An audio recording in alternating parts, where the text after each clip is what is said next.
What's up, my friends? Good morning.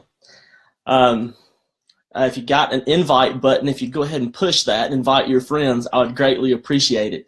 Let me just give us a little bit of review time leading up to what we're going to talk about today. We're talking about Jehovah, Yahweh, the names of God, the attributes of God is a better description, and where these men and women were, because a lot of times we read the Bible and we just act like that's some kind of story time. These are the notes and the descriptions. They're the documents and the diaries of men and women who have experienced Jehovah through the years, and in the New Testament, Jesus through the years, and the disciples' ministry. And we just need to realize that these were real folks going through real things. And God would show up and he would introduce himself, or he would reveal himself in different ways. Yesterday and the day before, we talked about Jehovah Tsidkenu, God our righteousness. Today, we're going to talk about a different one found in Ezekiel chapter 48. Not a different God, but a different attribute of God. In Ezekiel 48, what you'll find is a whole bunch of boring measurements. 18,000 cubits, 16 cubits, a portion for Ben, a portion for Dan. He's splitting up the portions in the 12 tribes of Israel. And Ezekiel is prophesying about a future Jerusalem, a new Jerusalem that would come to earth. And he's saying it's going to be this big, it's going to be this wide, it's going to be this tall. The temple's going to be this kind of way. Good morning, everybody. I see you guys out there. I love seeing you guys out there. And he's just prophesying this, that it's going to come. Now, this has not come to pass yet. So let me tell you what Ezekiel's talking about before we get down to Ezekiel chapter 48. Ezekiel is talking about a city on earth where God will be. Let me go ahead and read Ezekiel 48. Let's go down to verse 35. The distance all the way around will be 18,000 cubits. And the name, and here we come with Jehovah name of the day, and the name of the city from that time on, presently not the name, but the name of that city from that time on will be Jehovah Shammah. Let's say that together. Jehovah Shammah. The Lord is there. Let me tell you something that you may not realize, but it's an exciting thing to think about. Ezekiel is prophesying directly to what John, the apostle, talks about when he's on the Isle of Patmos and he's writing the book of Revelation. And in John chapter 20, 6 times John refers to the New Jerusalem and the millennial reign of Christ. The millennial reign of Christ is this. Listen, because this is cool. I know it's a lot of words about cubits and millennials and Revelation and all this stuff, but here's what's cool. There's going to come a time on this earth, the earth you and I live on, the dirt out in your yard, the sky above our head today. There's going to come a time when Jesus comes and lives and occupies this earth again for 1,000 years. Can you see the hair standing up on my arm? That Jesus himself, the Son of God, will come and rule and reign on this earth for 1,000 years. And you and I will be there. You and I will be on this earth with not a foreign government or a local government or a potentate system. We will live on this earth with Jesus ruling and reigning. Again, it says 6 times in Revelation chapter 20 about the millennial reign of Christ. And that's going to happen. And this new Jerusalem is going to come down from the heavens, and it's going to sit upon the earth. And then after that 1,000 years, you need to read Revelation, that the enemy, the devil, is going to be released, because for that 1,000 years, the devil is going to be chained. The devil is going to be contained. He's not going to be able to do anything, but then he's going to be let loose. And then when he's let loose, then comes a great judgment where the living and the dead will come before Jesus Christ, and then a new heaven. Now listen to this, because this is cool. A new heaven and a new earth are going to show up. Okay, so all that is prophetic about what's coming. And maybe we don't think enough about the fact that we haven't been abandoned. We haven't been abandoned by God. When Jesus went back into the heavens, he didn't say, good luck, guys. Do your best.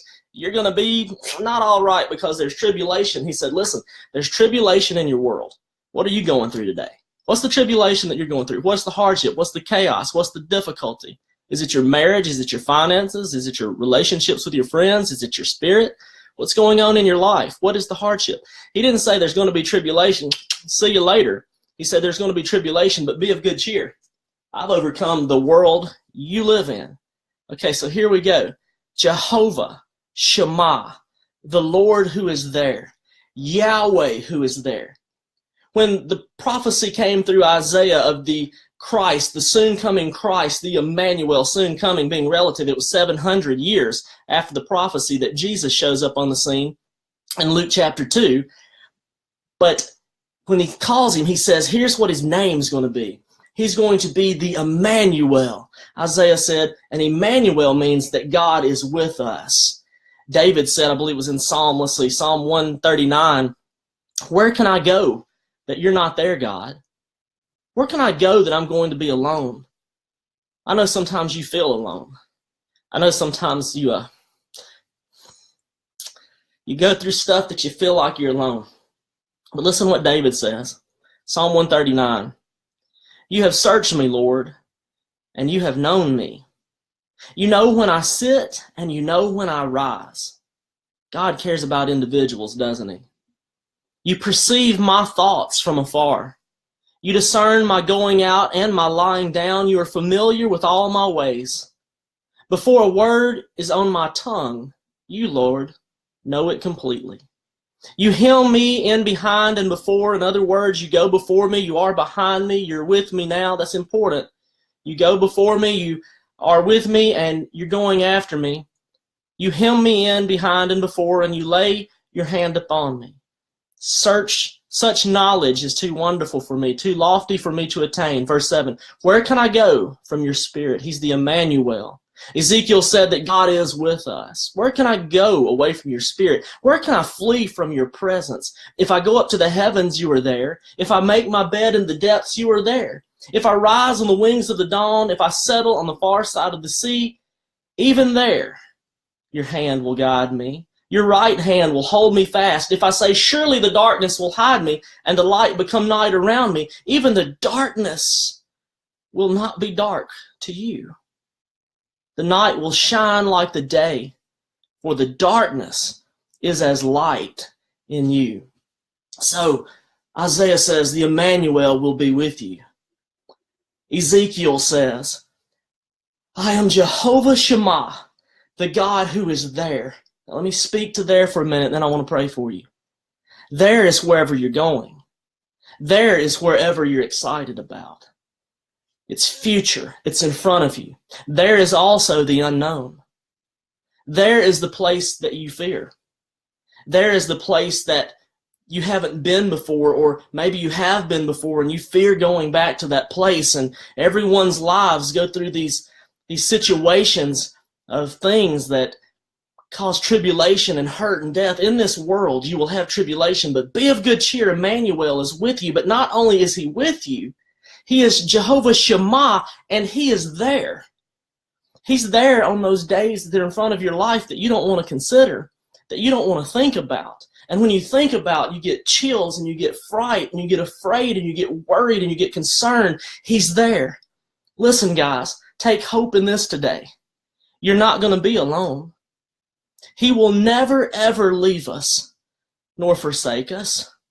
Though I walk through the valley of the shadow of death, I will fear no evil, for thou art Emmanuel. You are with me. I'm going to take steps in this life. One day, in probably 70, 80, 90, 100 years, I'm going to start growing older, and things aren't going to work like they worked. I'm going to start considering the time. I'm going to start considering the things ahead of me. I've lost friends and family, and going through that right now. Incredible.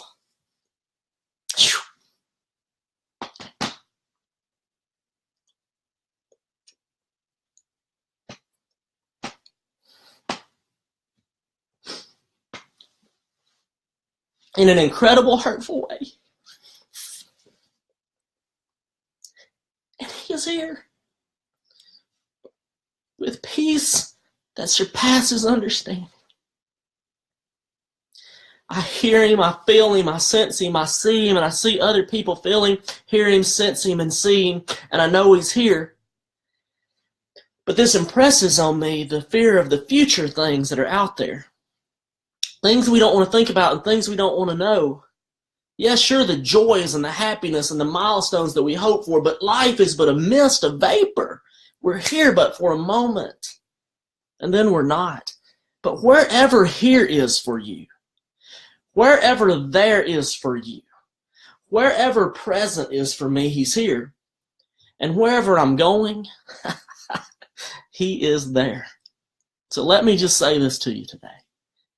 Yea, though I walk through the valley of the shadow of death, I fear no evil. For God has been with me since before I was conceived in the womb.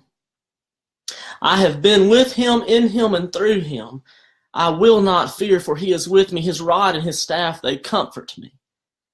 And no matter where I go, the depths, the heights, the high school graduations, the weddings, the Christmases, the hospitals, the funerals, no matter where I go, Jehovah Shammah is already there waiting for me. And he's made a peace that can only come from him.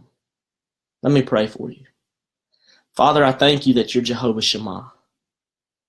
I thank you that though I'm so concealed by time and space, you are outside the bounds of time and space. You hem me in from the behind in the past, and you've hemmed me in from the front, that I am engulfed and surrounded by you, that I'm loved by you. God, I pray that you'd speak to these people listening today that are on the verge of tears and on the verge of giving up and on the verge of celebrating and on the verge of having birthdays and happy things and happy thoughts. God, wherever they are today, give them a revelation of your presence in Jesus' name. And all God's people said, amen. Hey guys, let me tell you, today I have an opportunity to speak to, I don't know how many people will be there celebrating the life of Kai Brown, my friend's son. But I want you to please pray for me and pray for their family and their friends. This is a unique opportunity to speak into the lives, the gospel of Jehovah Shammah. That there's going to come a there, and they're going to want to meet him there. And there is a now. And Emmanuel has come today and bring us peace. I get to preach the gospel today. Pray for healing and peace that surpasses understanding. Put your prayer request in the notes. Please, please, I want to pray for you. If you can't write it in the notes, please send it to me in a messenger or something. Friend me if you're not my friend. Please share this. Share this with your friends. Put something that says that they're not alone, and then share this post. You guys are reaching thousands of people around the world by doing it, and I appreciate you. I love you. I'll talk to you later. Hey, my my Jarvis Harrison Bell is 2 years old today. 2 years old, man. I'm the most blessed man on the face of the earth. Paxton, Cooper, Jarvis. So we'll be eating some cupcakes sometime today and celebrating that little guy who's brought us so much joy. Bye, y'all.